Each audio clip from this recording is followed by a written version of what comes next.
بسم الله الرحمن الرحيم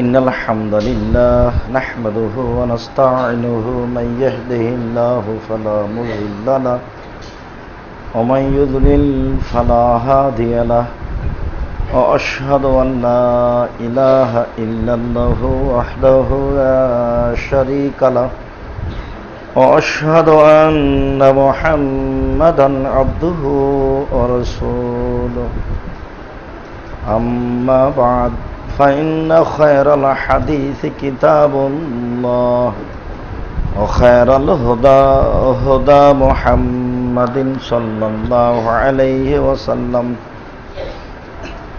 وشر الأمور محدثاتها وكل محدثة بدعة وكل بدعة ضلالة وكل ضلالة في النار. أعوذ بالله من الشيطان الرجيم. قل هل يستوي الأعمى والبصير أفلا تتفكرون. قل هل يستوي الذين يعلمون والذين لا يعلمون إنما يتذكر أولو الألباب. عن معاوية رضي الله تعالى عنه قال قال رسول الله صلى الله عليه وسلم من يريد الله به خيرا يفقهه في الدين. رواه البخاري ومسلم. عن أبي هريرة رضي الله تعالى عنه قال قال رسول الله صلى الله عليه وسلم من سلك طريقا يطلب فيه علما سهل الله له به طريقا إلى الجنة وما اجتمع قوم في بيت من بيوت الله يتلون كتاب الله ويتدارسونه بينهم إلا نزلت عليهم السكينة وغشيتهم الرحمة وحفتهم الملائكة وذكرهم الله في من عنده ومن بط به عمله لم يسرع به نسبه. রাহ মুসলিম। সম্মানিত মসজিদের মুসল্লি, প্রশংসা আল্লাহর জন্য, শান্তি অবতীর্ণ হোক আল্লাহর রাসূলের উপর সাল্লাল্লাহু আলাইহি ওয়াসাল্লাম। আজ জুমার খুতবায় সংক্ষিপ্ত সময়ে বক্তব্যের বিষয় বিদ্যা সম্পর্কে আমরা এক গুরুত্বপূর্ণ তথ্যবহুল বিবরণের চেষ্টা করব ইনশাআল্লাহুল আজিজ। আমরা পূর্ব থেকে অবগত যে বিদ্যা হচ্ছে জাতির মেরুদণ্ড। বিদ্যা দিয়ে আল্লাহকে চেনা যায়, আল্লাহকে জানা যায়। আর মানুষ যখন আল্লাহকে জানতে ও চিনতে পারে তখনই মানুষ আল্লাহকে মূল্যায়ন করতে পারে। আর যখন মানুষ আল্লাহকে চিনতে ও জানতে পারবে না তখন আল্লাহ তাআলা মানুষকে মূল্যায়ন করতে পারবে না। এই জন্য বিদ্যা একান্ত জরুরি। এ কারণেই আল্লাহ তাআলা বলেন ফা'লাম আন্নাহু লা ইলাহা ইল্লাল্লাহ। এই বিদ্যা অর্জন করো যে আল্লাহ ছাড়া কোনো মাবুদ নাই। এটা মানুষের জানা একান্ত জরুরি যে আল্লাহ ছাড়া কোনো মাবুদ নেই। ইহুদি খ্রিস্টানদের অনেক মাবুদ আছে, হিন্দুদের অনেক মাবুদ আছে। মুসলমানও এখন ভুল বুঝে অনেক মাবুদ তৈরি করেছে। অনেককেই তারা জান্নাত পাওয়ার মাধ্যম মনে করে। এ কারণেই আল্লাহ তাআলা বলছেন যে তোমরা আগে এই বিদ্যা অর্জন করো যে আল্লাহ ছাড়া কোনো মাবুদ নেই, এটা যখন জেনে নিবা তখন তোমার পাপের বিষয়টি তার কাছে বলো, অস্তাগফির যামবিক, এখন তুমি তোমার পাপের জন্য ক্ষমা চাও। যখন তুমি জেনে নিবা যে আল্লাহ ছাড়া কোনো মাবুদ নেই, তখন তুমি খালেস অন্তরেই তাকে বলবে যে আমাকে ক্ষমা করো। এই কথাটাই আবু হুরায়রা রাদিয়াল্লাহু তাআলা আনহু বলেন, রাসূল সাল্লাল্লাহু আলাইহি ওয়াসাল্লাম বলেছেন যে যখন কোনো মানুষ পাপ করে, এদা আদনাবা যামবান, যখন কোনো মানুষ কোনো পাপ করে অতঃপর বলে রব্বি আজনাবত, আমি পাপ করেছি, ফাগফিরহু লি, তুমি আমাকে ক্ষমা করো, তখন আল্লাহ তাআলা বলেন আলেমা আব্দি, আচ্ছা আমার দাস দাসী কি জানে, এ দেখেন আলেমা মানে জ্ঞান, আমার দাস দাসী কি জানে যে আন্নাল্লাহু রাব্বান, তার একজন প্রতিপালক রয়েছেন যিনি ইয়াখযুহু, শাস্তি দিতে পারেন, ওয়াগফিরহু, যিনি তাকে ক্ষমা করতে পারেন। আসলেই কি ও এভাবে জানে যে আমার একজন প্রতিপালক রয়েছেন যিনি ক্ষমা করতে পারেন, যিনি শাস্তি দিতে পারেন? যদি ও জেনে শুনে আমাকে বলে থাকে কাদ গাফারতু লাহু, তাহলে আমি তাকে ক্ষমা করে দিলাম। তাহলে জানার বিষয়টি চলে আসলো। তারপর দিন যায় রাত্রি যায়, দিন যায় রাত্রি যায়, কোনো একদিন আবার পাপ করে বসলো। তারপর আবার বলে যে প্রতিপালক আমি পাপ করেছি, ফাগফিরহু লি, তুমি আমাকে মাফ করো। তখন আবারও আল্লাহ বলেন আলেমা আব্দি আন্নাল্লাহু রাব্বান, আসলেই কি আমার দাস দাসী জানে যে তার একজন প্রতিপালক রয়েছেন যিনি শাস্তি দিতে পারেন, যিনি ক্ষমা করতে পারেন? শাস্তি দিতে পারেন, ক্ষমা করতে পারেন, এরকম জ্ঞান থাকার পরে যদি আমার কাছে ক্ষমা চাই তো কাদ গাফারতু লাহু, আমি তাকে মাফ করে দিলাম। দিন যায় রাত্রি যায়, দিন যায় রাত্রি যায়, এরকম কোনো ফাঁকে আবার পাপ করলো। তারপরে বলে প্রতিপালক আমি পাপ করেছি, তুমি আমাকে মাফ করো। তখন তার প্রতিপালক বলেন আলেমা আব্দি আন্নাল্লাহু রাব্বান ইয়াখযুহু ওয়া ইয়াগফিরু লাহু, সে কি জানে যে তার একজন প্রতিপালক রয়েছেন যিনি শাস্তি দিতে পারেন, যিনি ক্ষমা করতে পারেন? যদি এটা জেনে শুনে আমাকে বলে থাকে তাহলে আমি তাকে মাফ করে দিলাম। এরকম বিষয়টি যদি তার জীবনে একাধিকবার ঘটে আর একাধিকবার যদি সত্যিকারে আমাকে জেনে ক্ষমা চায়, আমি তাকে ক্ষমা করতে থাকব। কিন্তু আসলে আমি দেখতে চাচ্ছি যে ও আমার কাছে জেনে ক্ষমা চাই কিনা। তাহলে বিষয়টি জানা হয়ে গেল যে জানার বিষয়টি জরুরি। জেনে ক্ষমা চাইলে ভাবগতি ভিন্ন হয়, আর হোমসিকেলি ক্ষমা চাইলে ভাবগতি ভিন্ন হয়। যেমন আপনার মাযহাবে মসজিদগুলোতে আসসালামু আলাইকুম রাহমাতুল্লাহ, আসসালামু আলাইকুম রাহমাতুল্লাহ, রব্বানা আতিনা ফিদ দুনিয়া হাসানা, কি বিরহমাতিকা ইয়া আরহামার রাহিমিন, বা বিহাক্কি লা ইলাহা ইল্লাল্লাহ, উঠে চলে গেল। তো এটা ক্ষমা চাওয়া নয়, এটা এক ধরনের মজাক করা। তো এটা কি আল্লাহ বুঝেন না? এটা খুব আল্লাহ বুঝেন। মানুষ এরকম ভাবে যত ক্ষমা চাচ্ছে, হংসি খেলে একটা খেয়াল, এটা গতানুগতিক। এই ক্ষমা আর বিনয়ের সাথে ক্ষমা দুইটা এক নয়। আইয়ুব আলাইহিস সালাম বলছেন যে আন্নি মাসানি যুরর ওয়া আনতা আরহামুর রাহিমিন, আমি বড় বিপদে, তুমি বড় দয়াবান। তাহলে এই কথাগুলির ভাব মূর্তি কেমন, ভাবগতি কেমন? আমি বড় বিপদে, তুমি বড় দয়াবান।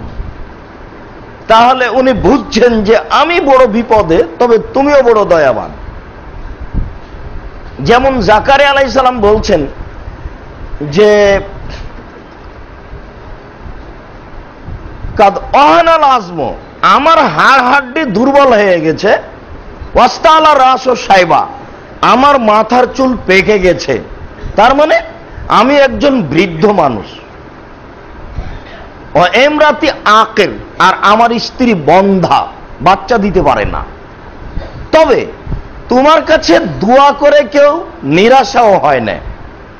আমি বুঝে নিলাম যে আমি বৃদ্ধ মানুষ, আমার বাচ্চা হবে এরকম গতি আমারই নাই, আমি একটা অচল মানুষ।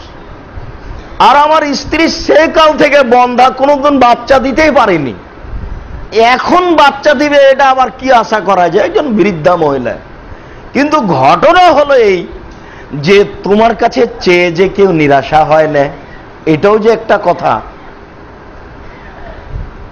আর চাওয়ার বিষয়টি তুমি এমন ভাবে বলেছ যে এই সময়ে চাওয়া যাবে আর এই সময়ে চাওয়া যাবে না, এ কথা বলনি। দিনে হোক, রাতে হোক, অচল হোক, পাপী হোক, গুনাহগার হোক, পতিতালর মহিলা হোক, আর চোর হোক, আর চোরটা হোক, আর চান্ডাল হোক, আর মদখর হোক, আর জুয়াখোর, যেই হোক না কেন পৃথিবীতে যার নাম মানুষ, সে যদি আমাকে বলে যে আমার ভুল হয়েছে, আমি শুধু এই কথাটা দেখতে চাচ্ছি যে আমাকে জেনে বলে কি না যে আমার ভুল হয়েছে, তুমি আমাকে মাফ করো। আদম সন্তান তো বড় নিমুখ হারাম, রাত দিন আপনাকে বলছি, ও রাত 2টায় টিভি বন্ধ করেছে, ও আল্লাহকে কি চিনবে? ও তো সকাল 8টায় উঠে। এর তো আল্লাহর ডাকা একটা হুমসি খেলি। আল্লাহ তাআলা প্রত্যেক রাতে সপ্তম আকাশ থেকে প্রথম আকাশে নেমে আসেন, নেমে এসে বলেন মায়াদুনি ফাস্তাজিব লাহু, কে আমাকে ডাকে আমি তার ডাকে সাড়া দিব। মায়াসআলুনি ফাউতিয়াহু, কে আমার কাছে কিছু চাই, যে যা চায় আমি তাই তাকে তা দিব। মায়াস্তাগফিরুনি ফাগফির লাহু, কে আমার কাছে ক্ষমা ভিক্ষা চায় আমি তাকে ক্ষমা করে দিব। একটুকু তিনি খাস করলেন না যে বৃদ্ধ অবস্থায় চাইলে আমি ওটা ক্ষমা করব না, চোর চোরটায় চাইলে আমি ক্ষমা করব না, কোনো কথা নাই। শুধু খালি দেখতে চাচ্ছেন যে কে আমাকে জেনে ক্ষমা চায়, জেনে ক্ষমা চায়, আমি তার প্রতি ক্ষমান রয়েছি, এই জন্য জানা। এই কারণে ইমাম বুখারী রাহিমাহুল্লাহ তার বিদ্যা অধ্যায়ে বুখারীতে প্রথমে একটা অনুচ্ছেদ উল্লেখ করেছেন, আল ইলমু কাবলাল কওলি ওয়াল আমালি, কথা ও কর্মের পূর্বে বিদ্যা। কিছু বলবেন তো আগে ওটা ঠিক করে নেন, কিছু করবেন তো ওটা আগে ঠিক করে নেন, যে বলবেন তো ঠিক কিনা, করবেন তো ঠিক কিনা। এই জন্য তিনি বলছেন আল ইলমু কাবলাল কওলি ওয়াল আমালে, কথা ও কর্মের পূর্বে বিদ্যা। বিদ্যা বিষয়টি জরুরি, বিদ্যা ছাড়া আল্লাহকে চেনা যায় না, আল্লাহকে জানা যায় না। এই কারণে আল্লাহ তাআলা বলছেন কুল হাল ইয়াস্তাবিল আ'মা ওয়াল বাসীর, হে নবী আপনি বলুন অন্ধ ব্যক্তি আর চক্ষুওয়ালা ব্যক্তি কি সমান? অন্ধ ব্যক্তি হলো অশিক্ষিত মানুষ, আর চক্ষুওয়ালা ব্যক্তি হলো শিক্ষিত মানুষ। আফালা তাতাফাক্কারুন, তোমরা কেন চিন্তা করো না? আল্লাহ বলছেন যে তোমরা কেন চিন্তা করো না, এই কথাটা যে কোরআন মাজিদে কতবার এসেছে। আফালা তাআকিলুন, তোমরা কেন জ্ঞান চর্চা করো না, এই কথাটা যে কোরআন মাজিদে কতবার এসেছে তার হিসাব নাই। কিন্তু মানুষ তো কোরআন মাজিদ পড়াও প্রয়োজন মনে করে না, বুঝা তো বহু দূরের কথা, বুঝা তো বহু দূরের কথা। বাচ্চা পেটেই আছে তার আগে বাপ ভাবছে যে ইংলিশ মিডিয়ামে ছেলেকে পড়াতে হবে। বাপ বেটা দুইজনই সমান, মানে 16 আনাই মিছে, মানে 16 আনাই মিছে। ওটা তো ভালোভাবে জানেন, বহুবার বলেছি। মাঝি আর বাবু, বাবু নৌকাতে উঠে বলছে মাঝি চাঁদ কেন বাড়ে খবরে, সেই জ্ঞান কি আর আমার আছে? ও দেখি তোর জীবন চারায় নাই মিছে। মাঝি এটা বলতে পারিস? আমি কি আর ওটা জানি? দেখি তোর জীবন আটা নাই মিছে। মাঝি এটা বলতে পারিস? আমি কি আর এগুলো জানি? দেখি তোর জীবন 12 আনাই মিছে। তো বাতাস উঠেছে, নৌকা এখন হিলে উঠেছে। তখন মাঝি বলছে বাবু সাঁতার জানো বাবু? তখন বাবু বলছে না রে মাঝি, না আমি তো সাঁতার জানি না। তখন মাঝি বলছে ও বাবু এখন কেন কাবু, এখন দেখি তোমার জীবন 16 আনাই মিছে। আরে বাপ বেটার জীবন 16 আনাই মিছে। কেউ একটু ভাবতেও চায় না যে আসলে একটু আল্লাহকে জানা ও চিনার প্রয়োজন আছে। রুজি তো যেদিন পৃথিবী সৃষ্টির 50,000 বছর আগে নির্ধারণ হয়েছে। পৃথিবী সৃষ্টির 50,000 বছর আগে রুজি নির্ধারণ হয়েছে। আবার যেদিন মায়ের পেটে 340 হয়েছে সেদিন আবার 15 এটা লেখা হয়েছে। আর রুজি মানুষকে খুঁজবে ওইভাবে, মরণ যেভাবে মানুষকে খুঁজে। মরণ কাউকে খুঁজে পায়নি, এটি কি ঘটেছে? 500-1000 বছর থেকে দুনিয়াতে কেউ বেঁচে আছে, এরকম কি আছে? তাহলে মরণ খুঁজে পাবে না কাউকে, এরকম ঘটনা দুনিয়াতে ঘটেনি। অতএব যার যেটা রুজি নির্ধারণ আছে সে রুজি তাকে পাবে না, এটা কথা কোনোদিন ঘটবে না কিয়ামত পর্যন্ত। কত ঢাকা শহরে একবারে বোকা ধন্দা মানুষ, কিছুই বুঝে না, তার কর্মচারী আছে 500 যারা মাস্টার ডিগ্রি পাস। কথা বুঝতে পারলেন না? ও কিছুই বুঝে না, একেবারে বোকা। তার কর্মচারী অন্তত 500 হবে যারা মাস্টার ডিগ্রি পাস। তাহলে বুদ্ধি দিয়ে রুজি হয় না, ওটা তাকদির দিয়ে রুজি হয়। বুঝতে না পারে ওই পেটে বাচ্চা আসতেই বলছে তাকে ইংলিশ মিডিয়ামে ভর্তি করতে হবে, আর না হলে চোর চোট্টা বানাতে হবে। এই কথা আল্লাহ তাআলা বলছেন, কুল হাল ইয়াস্তাবিল্লাযীনা ইয়ালামুনা ওয়াল্লাযীনা লা ইয়ালামুন। মুহাম্মদ আপনি বলুন, যারা লেখাপড়া জানে আর যারা লেখাপড়া জানে না তারা কি সমান?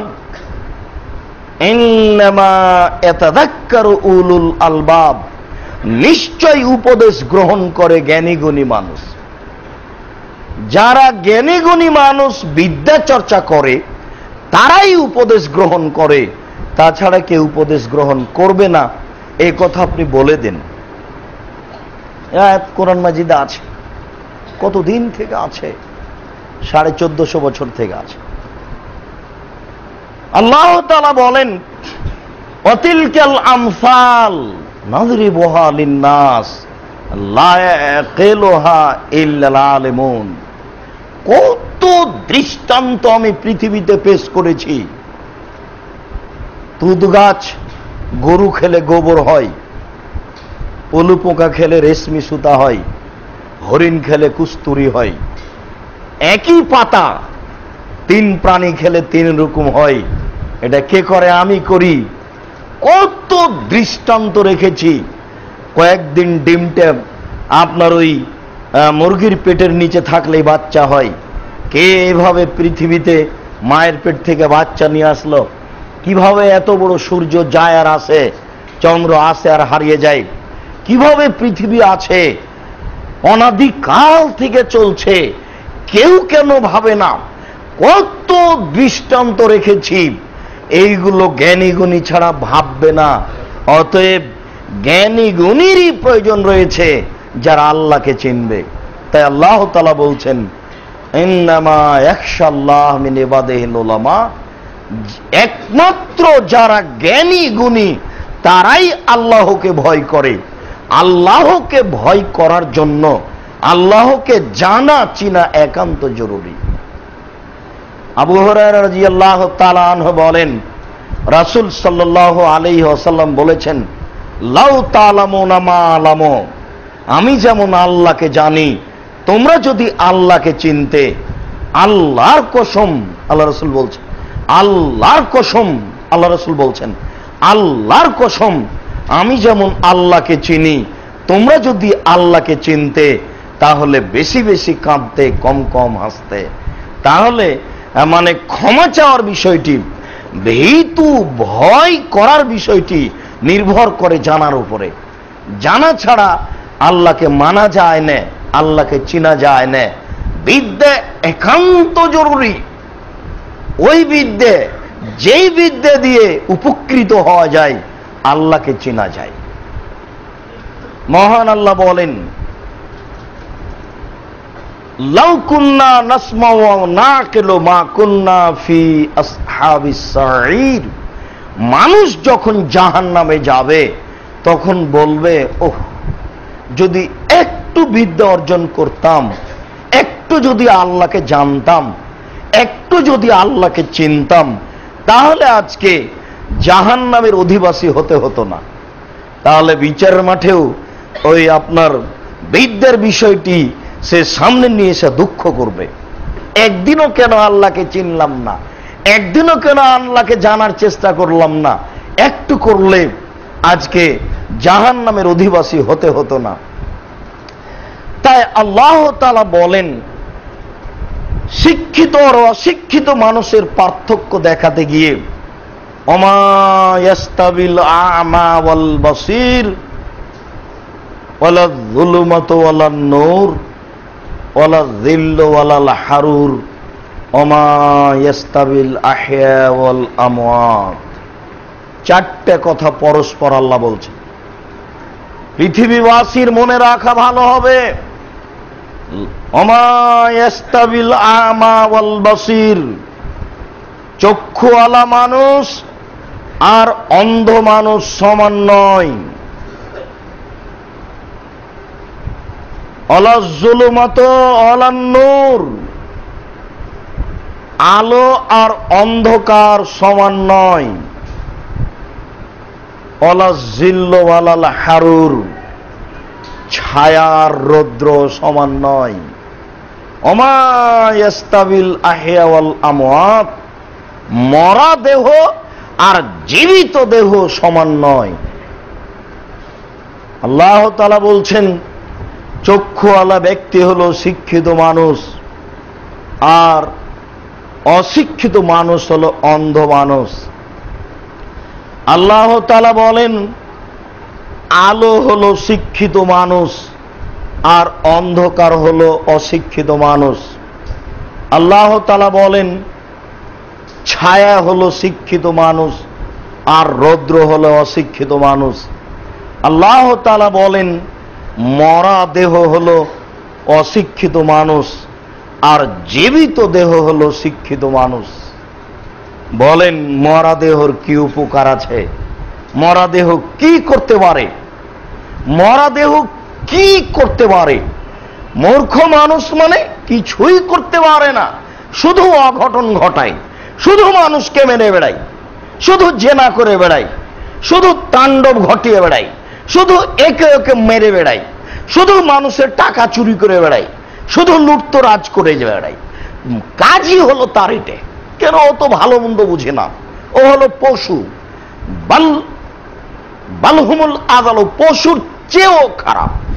তাই তো আল্লাহ তাআলা বলছেন, অতীন, ডমর ফলের কসম, অজাইতুন, জাইতুন ফলের কসম, অতুরে সিনিন, তুর পাহাড়ের কসম, আহাদাল বালাদিল আমিন, মক্কা শহরের কসম, লাকাদ খালাকনাল ইনসানা ফি আহসানি তাকবীম, আমি মানুষকে অতীব উত্তম করে সুন্দর আকৃতিতে সৃষ্টি করেছি।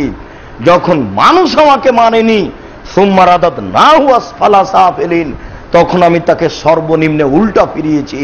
তখন মানুষ আর মানুষ নয়, তখন মানুষ হলো পশু, পশুর চেয়েও খারাপ। এই ভাষাটা আল্লাহ উল্লেখ করেছে। পশুর চেয়েও খারাপ হয় মানুষ। পশু দেখবেন আপনারা যারা ওই রাত দিন টিভি দেখছেন, পশুর জায়গাতে দেখবেন যে দুইটা পশু মারামারি করছে, আর একটা পশু ভিতরে মাথা ঢুকিয়ে দিয়ে ওদের মারামারি বন্ধ করে দিল। আর মানুষ দেখবেন একজন যখন আর একজনের সাথে লেগে গেছে, তখন আর একজনকে বলছে, চালা, কি হবে দেখে নিব। কোর্ট কাচারি অফিস আদালত যা কিছু লাগে দেখে নেব, কাজ চালিয়ে যা। বলেন, পশুর চেয়েও খারাপ কিনা?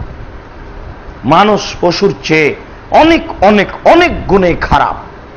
মানুষ যখন মানবতাকে হারিয়ে দেয়, জ্ঞান বুদ্ধি রাখে না, তখন মানুষ পশুর চেয়েও খারাপ।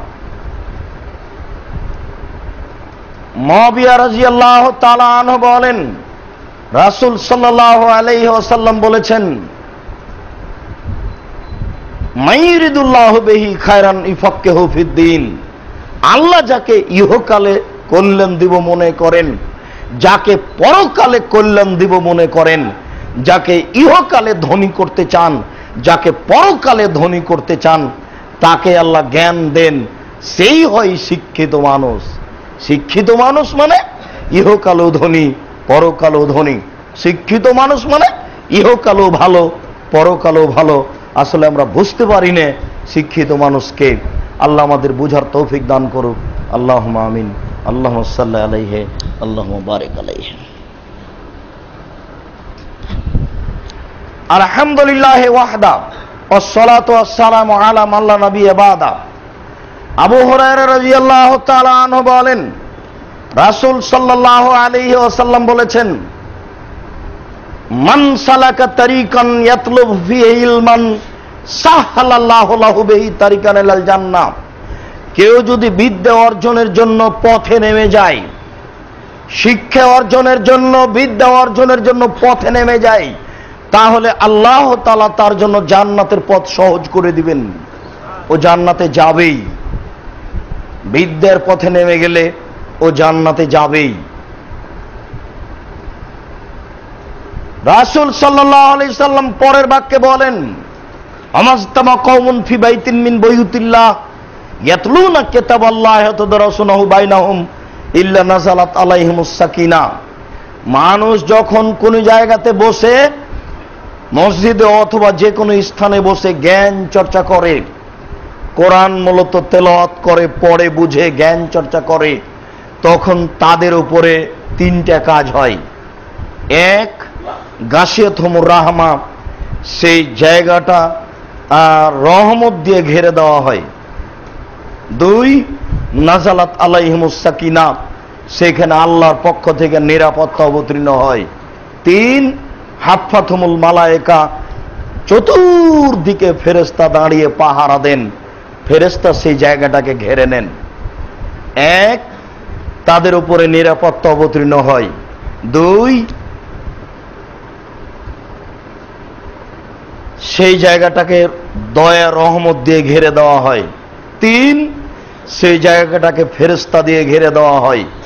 চার, যাকারাহুমুল্লাহ ফিমান ইনদাহু, আল্লাহর কাছে যারা থাকে তারাকে আল্লাহ অহংকার করে বলেন, এই জিবরাইল, মিকাইল, ইসরাফিল, দেখো তোমরা এদেরকে তোমরা সৃষ্টি করতে নিষেধ করেছিলে, আমি এদেরকে সৃষ্টি করেছি, তোমাদের পরামর্শকে উপেক্ষা করে তোমরা দেখো কিভাবে আল্লাহকে জানে, চিনে, তার চেষ্টা করছে, কিভাবে তারা তাসবিহ তাহলিল করে, কিভাবে তারাকে আল্লাহকে চেনার জন্য তারা চেষ্টা করে।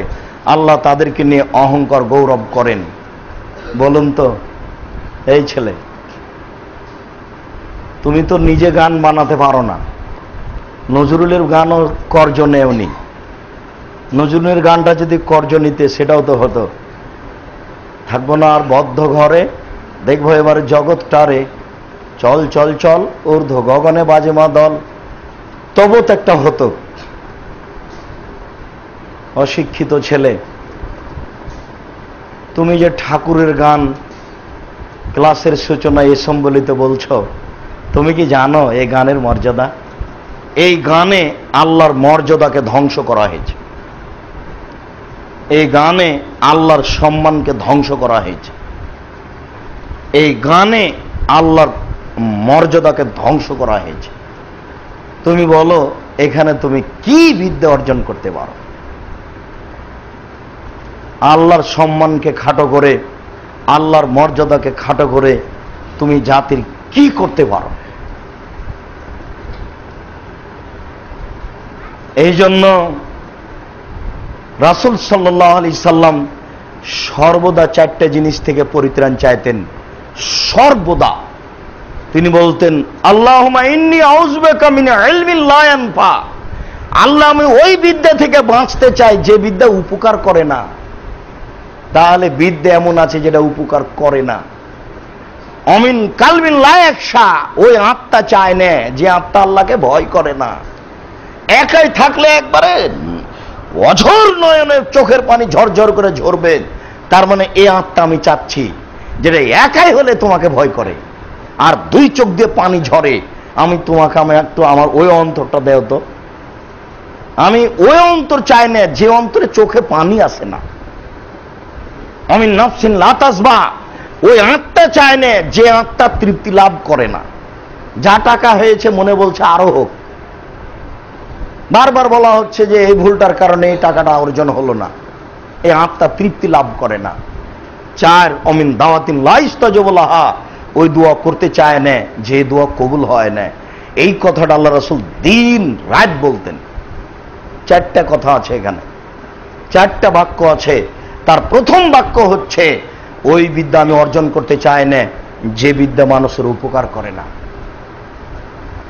কাসির ইবনে কায়েস বলেন, কুনতু জালিসান মা আবি দারদা ফি মসজিদ দামাস্কিন, আমি সিরিয়ার দামাস্কের মসজিদে আবু দারদার পাশে বসেছিলাম। ফাজা রাজুলুন, হঠাৎ একটা লোক আসলো, এসে বলছে, ইন্নী জিতুকুম মিন মাদিনাতি রাসূলিল্লাহ হাদিসিন বালাগানি আন্নাকা তুহাদ্দিসুন রাসূলুল্লাহ সাল্লাল্লাহু আলাইহি ওয়াসাল্লাম। জনাব আবু দারদা শুনুন, আমি আপনার নিকটে এসেছি রাসূলের মদিনা থেকে। সিরিয়া 1.5 মাস পায়ে হেঁটে এসেছি, যেতে 1.5 মাস লাগবে, যেতে আসতে 3 মাস পর। 1.5 মাস পায়ে হেঁটে এসেছি একটা হাদিসের জন্য। শুনেছি সেই হাদিসটা আপনি বলছেন রাসূলের হাদিস, আমি রাসূলের মদিনা থেকে আপনার কাছে এসেছি। তখন উনি বলছেন, জি শুনুন। রাসূল সাল্লাল্লাহু আলাইহি ওয়াসাল্লাম বলেন, ইন্নাল মালায়েকাতা লা তাযউ আজনিহাতা রিজাল লিতালিবিল ইলম, এটাই চূড়ান্ত। আল্লাহ রাসূল বলেছেন, নিশ্চয় ফেরেশতা যারা বিদ্যা অর্জন করে তাদের পায়ের নিচে পর বিছিয়ে দেয়। নিশ্চয় ফেরেশতা যারা জ্ঞান চর্চা করে তাদের পায়ের নিচে পর বিছিয়ে দেয়। যে এ কথা আল্লাহ রাসূল বলেছেন, ইন্নাল্লাহা ইস্তাগফিরু মান ফিস সামাওয়াতি ওয়া মান ফিল আরদ ওয়াল হিতান ফি জাওফিল মায়ে, নিশ্চয় যারা জ্ঞান চর্চা করে তাদের জন্য ক্ষমা চায় আকাশ, তাদের জন্য ক্ষমা চায় জমিন, তাদের জন্য ক্ষমা চায় পানির পেটে মাছ। পৃথিবীতে এমন কোন বস্তু নাই যেই বস্তু যারা জ্ঞান চর্চা করে তাদের জন্য ক্ষমা চায় না। যারা জ্ঞান চর্চা করে তাদের জন্য ক্ষমা চায় ফ্যান, তাদের জন্য ক্ষমা চায় লাঠি, তাদের জন্য ক্ষমা চায় কাপড়। পৃথিবীর সব কিছুই তাদের জন্য ক্ষমা চায়। যে রাসূল সাল্লাল্লাহু আলাইহি ওয়াসাল্লাম বলেছেন, আইন্না ফাজলাল আলিম আলাল আবিদ কা ফাজল কামারে লাইলাতুল বদর আল সাইরিল কাওয়াকিব। তিনি বলেছেন, যারা জ্ঞান চর্চা করে তাদের মর্যাদা, যারা জ্ঞান চর্চা করে তাদের মর্যাদা হচ্ছে সাধারণ মানুষের উপরে 15 দিনের চন্দ্র যেমন লাখো তারকার মাঝে, 15 দিনের চন্দ্র যেমন লক্ষ কোটি তারকার মাঝে ঝকঝক ঝকঝক করে, লক্ষ কোটি তারকার 5 পয়সা দাম থাকে না, ঠিক যারা জ্ঞান চর্চা করে তাদের মর্যাদা তেমন সাধারণ মানুষের উপরে। যে ঠিক কথা রাসূল সাল্লাল্লাহু আলাইহি ওয়াসাল্লাম বলেছেন, ইন্নামাল উলামা ওয়ারাসাতুল আম্বিয়া, নিশ্চয় আলেমগণ হচ্ছেন নবীগণের উত্তরাধিকারী, নিশ্চয় আলেমগণ হচ্ছেন নবীগণের উত্তরাধিকারী, নিশ্চয় আলেমগণ হচ্ছেন, জ্ঞানীগণ হচ্ছে নবীগণের উত্তরাধিকারী।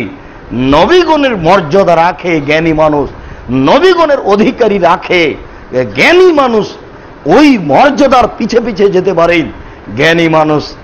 এই কথা আবু দারদা রাদিয়াল্লাহু তাআলা আনহু বললেন।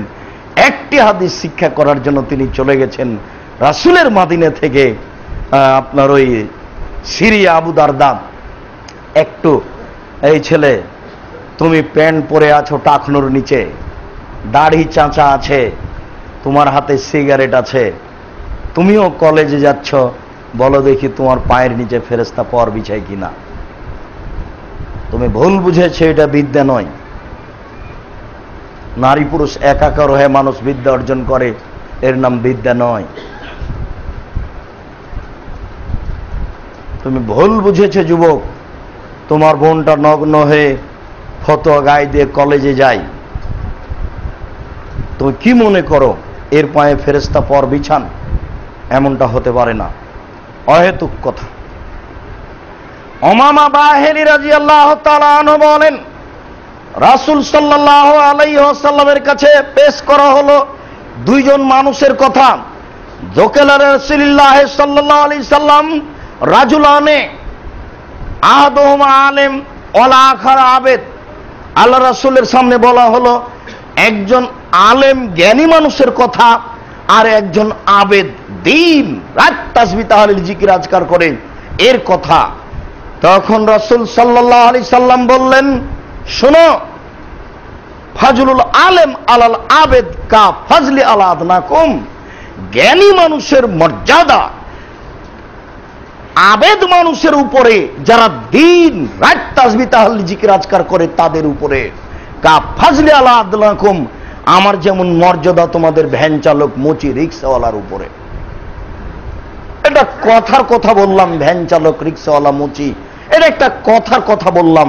মনে রেখো, আমার যেমন মর্যাদা তোমাদের সাধারণ মানুষের উপরে, আমার যেমন মর্যাদা তোমাদের সাধারণ মানুষের উপরে, তেমন একজন জ্ঞানী মানুষের মর্যাদা একজন আবেদ মানুষের উপরে।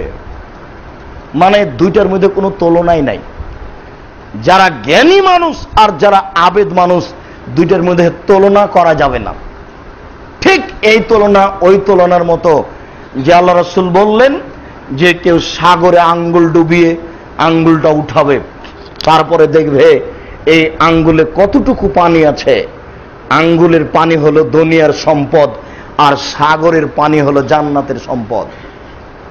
আঙ্গুলের পানি এবং সাগরের পানির যেমন তুলনা নেই, ইহকালের সম্পদ আর পরকালের সম্পদের কোনো তুলনা নেই। ঠিক একজন জ্ঞানী মানুষের তুলনা আবেদ মানুষের উপরে পেশ করার কোনো সুযোগই নাই। যখনই মানুষ জ্ঞান চর্চা করে তখনই তার মর্যাদা ভিন্ন হয়ে যায়, একেবারে অনেক উপরে উঠে যায়। এই কথা বলার পরে আল্লাহ তাআলা বলছেন, ইন্নাল্লাহা ওয়া মালায়েকাতাহু ওয়াস-সামাওয়াতি ওয়াল আরজ ওয়াস-সামাক ফিল মায়ে ওয়ান নামলা ফিজ যুহরে ইসাল্লায়ুসাল্লুনা আলা মুআল্লিমিন নাসিল খায়রা। নিশ্চয় আল্লাহ তাআলা দয়া করেন যে মানুষকে জ্ঞান শিখিয়ে দেয় তার উপরে। নিশ্চয় সকল ফেরেশতা ক্ষমা চান ওই লোকের জন্য যে মানুষকে জ্ঞান শিখিয়ে দেয়। নিশ্চয় আকাশ, নিশ্চয় জমিন, নিশ্চয় পানির পেটে মাছ, নিশ্চয় গর্তের মধ্যে পিপিলিকা, সব কিছু ওই মানুষের জন্য ক্ষমা চাই যেই মানুষকে জ্ঞান শিখিয়ে দেয়। কি দিয়ে আপনাকে আমি বুঝাই জ্ঞানী মানুষের কত মর্যাদা? কি দিয়ে আপনাকে আমি বুঝাই জ্ঞানী মানুষের কত সম্মান? কে বুঝবে জ্ঞান কাকে বলে? কে বুঝবে বিদ্যা কাকে বলে? যার জন্য আকাশ ক্ষমা চাই, যার জন্য জমিন ক্ষমা চাই, যার জন্য গর্তের মধ্যে পিপিলিকা ক্ষমা চাই, যার জন্য পানির মধ্যে মাছ ক্ষমা চাই, যার জন্য পৃথিবীর সব বস্তুই ক্ষমা চাই। আপনাকে আমি কি দিয়ে বুঝাই তার মর্যাদা কত বেশি? সুয়েলা রাসূলুল্লাহ সাল্লাল্লাহু আলাইহি সাল্লাম আন রাজুলাইনে, রাসূলকে দুইজন মানুষের কথা জিজ্ঞাসা করা হয়েছিল। একজন ইসাল্লিল মাকতুবা সুম্মা ইয়াজলিসু ইয়ালমু নাসাল খায়রা, একজন মানুষ শুধু ফরজ সালাত আদায় করে, এরপরে বসে মানুষকে জ্ঞান শিখিয়ে দেয়। ফরজ সালাত আদায় করার পরে নফল পড়ে না, তাহাজ্জুদ পড়ে না, ফরজ হলেই বসে মানুষকে জ্ঞান শিখিয়ে দেয়। অপরজন ইয়াসুমুন নাহারা, দিনে সিয়াম থাকে, ওয়া ইসাল্লিল লাইলা, রাতে তাহাজ্জুদ পড়ে। দিন রাত তার এই কাজ, দিনে সিয়াম থাকে, রাতে তাহাজ্জুদ পড়ে। এই দুইজনের মর্যাদার কথা আল্লাহ রাসূলকে জিজ্ঞাসা করা হলো। তখন আল্লাহ রাসূল বলছেন, ফাজলুল্লাযী, ওই ব্যক্তির মর্যাদা যেই ব্যক্তি ইসাল্লিল মাকতুবা, ফরজ সালাত আদায় করে, সুম্মা ইয়াজলিসু, এরপরে বসে পড়ে, ইয়ালমু নাসাল খায়রাত, মানুষকে জ্ঞান শিখিয়ে দেয়। তার মর্যাদা আলাল্লাযী, ওই ব্যক্তির উপরে যেই ব্যক্তি ইয়াসুমুন নাহারা, দিনে সিয়াম থাকে, রোজা থাকে, ওয়া ইসাল্লিল লাইলা, রাতে তাহাজ্জুদ পড়ে। এই দুইজনের মর্যাদা, এই দুইজনের মর্যাদা, এই দুইজনের মর্যাদার কমবেশ কা ফাজলি আলা আদনাকুম, যেমন আমার মর্যাদা তোমাদের সাধারণের উপরে, যেমন আমার মর্যাদা তোমাদের সাধারণের উপরে। এই দুইজনের মান মর্যাদার কোনো হিসাবই দেওয়া যাবে না, একজন থেকে আর একজন কত কম আর কত বেশি। সম্মানিত মসজিদের মুসল্লি, আমি বলতে চাচ্ছিলাম যে যারা জ্ঞানী মানুষ তাদের মর্যাদা কেমন, এবং মূলত মানুষ ওই সময়তেই হক পেতে পারে, আল্লাহকে চিনতে পারে যারা জ্ঞানী। মূলত জ্ঞানী হচ্ছে জাতির মেরুদণ্ড। বুঝতে ভুল করেছি বিদ্যা কাকে বলে। তাই তো রাসূল সাল্লাল্লাহু আলাইহি সাল্লাম বলেছেন, এর ফল ইলম, বিদ্যা উঠে যাবে, ওয়ায়াকসুরাল জাহাল, মূর্খতা বেড়ে যাবে। কথাটা বাস্তবে আমরা বুঝতে পারি না। এখন দেখছি বিদ্যা বেড়ে চলেছে। এই আপনার ঢাকা বেরায়েত পূর্বপাড়ায় 20 বছর পূর্বে যত শিক্ষিত ছিল আজকে তার চেয়ে অনেক বেশি। আমরা এটা মনে করছি। তাহলে আল্লাহ রাসূলের কথার সাথে এটা মুখামুখি হয়ে গেল। আল্লাহ রাসূল তাহলে মিথ্যা কথা বলেছেন, নাউযুবিল্লাহ মিন যালিক। আর না হলে আপনার বিদ্যাকে নাকচ করতে হবে। যেমন 1 মিনিট, যত লোক দাড়ি চাঁচা আছে সবকে একদিকে করে দেন, যত লোকের প্যান্ট টাকনোর নিচে ওদেরকে একদিকে করেন, যত লোকের শোকে যে পুতুল আছে ওদেরকে একদিকে করে দেন, যত লোকের মেয়ে নগ্ন পোশাকে স্কুল কলেজে যে ওদেরকে একদিকে করে দেন,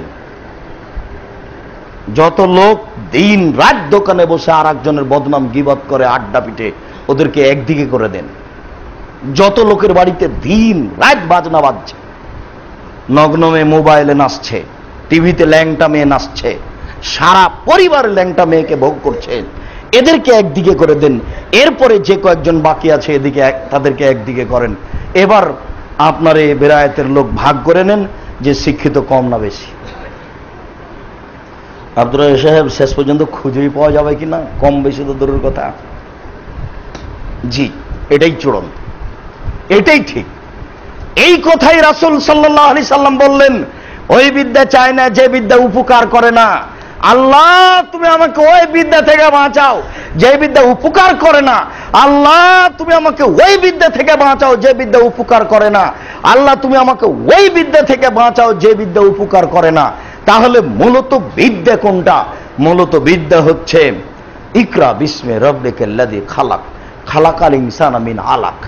আপনি পড়ুন ওই প্রতিপালকের নামে যেই প্রতিপালক আপনাকে শিখিয়ে দিয়েছে। যেই বিদ্যা আল্লাহর নাম দিয়ে সূচনা, আল্লাহর পরিচয় দিয়ে সূচনা, সেই বিদ্যা অর্জন করতে হবে। যেই বিদ্যা আল্লাহ দিয়েই শুরু, মানে আল্লাহকে চিনা দিয়েই শুরু, সেই বিদ্যায় মূলত বিদ্যা। এই যুবক, তুমি তো ক্লাস 9-10-এ পড়ো, তোমার বইয়ে লেখা আছে যে একজন যুবতী নারী কিভাবে যুবতী হয়, স্তন তার কিভাবে বড় হয়, কিভাবে তার ঋতু হয়, এটা ব্ল্যাকবোর্ডে লিখে দিয়ে ছাত্র ছাত্রী, শিক্ষক শিক্ষিকা সবাই চর্চা করবে। ছি ছি ছি, তোমার বিদ্যার ওই বই একবার পেশাব করে দাও, ড্রেনে ফেলে দাও। কাপুরুষ, তুমি বুঝো না ওটা বিদ্যা নাকি? ওই বিদ্যাকে, ওই সব বইকে তুমি টয়লেট পেপার হিসেবে ব্যবহার করতে পারো না? জাতির জন্য তুমি বোঝা। কাপুরুষ, তুমি জাতির জন্য বোঝা, তুমি আগাছা। তুমি এই বিদ্যাকে ঠেকানোর জন্য বিদ্যা অর্জন করো। বলো কি তুমি? তোমার 9-10-এর বই লেখা আছে হিন্দু জবাহ করলো খেতে হবে, মুসলমান জবাহ করলো খেতে হবে। বলো কি তুমি? আমি মুসলিম চির রণবীর, মরণকে করি না ভয়, মরলে শহীদ, বাঁচলে গাজী, আবার উভয় সমান। আমি বিশ্বাস করি জান্নাত পাওয়া যায় না লা ইলাহা ইল্লাল্লাহ ছাড়া। আমি হিন্দুদের মর্যাদা দিই মানে ওকে আমি অপমান করি না মাত্র। আমি তার মূর্তি ভাঙতে যাইনি, আমি মূর্তি তৈরি করি না, এর জন্য আমি বীর পুরুষ। আমি মূর্তি কাঁধে নি না, আমি মূর্তি রাস্তার মোড়ে মোড়ে ঝুলে না, আমি বীর পুরুষ। আমি মুসলিম চির রণবীর, মরণকে করি না ভয়। আমি কাপুরুষ নই, আমি মুসলিম। আমি কাপুরুষ নই, আমি মুসলিম।